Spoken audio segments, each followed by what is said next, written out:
He was the Deputy Foreign Minister for the better part of a decade until 2008 and returned to New York to make South Africa's case for a 2-year non-permanent seat on the Security Council.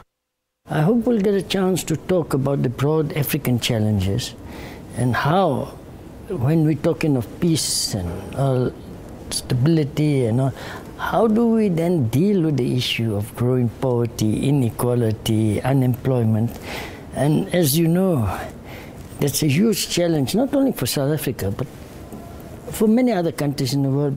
He says despite the country's sharp criticism of the lack of reform at the Council, it remains important to have a voice representing poor and weaker countries at the table, while warning of dangers that lie ahead. I think since 9/11, and subsequent to this, since the Middle East crisis has taken dimensions where some major powers are taking sides in the question, we are in a very dangerous situation. Personally, I think that the international community might be sleepwalking itself to either an accidental or a decision to go to another big power conflict. I pressed him on lessons learned after the controversial vote in support of the no-fly zone over Libya that led to the ouster of Muammar Gaddafi.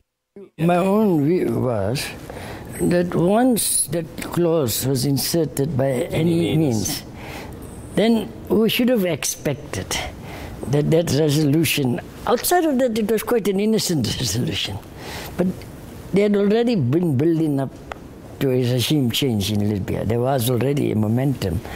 And once that clause was inserted, you had to then expect. So it was a bad decision in your view? I think understanding that people expected that nobody would take such a silly decision, I think in the end we can say that could be seen as one of our mistakes. Elections for the new members of the Council take place in June. South Africa is running unopposed for the one African seat. Sherwin Bryce-Piese, SABC News, New York.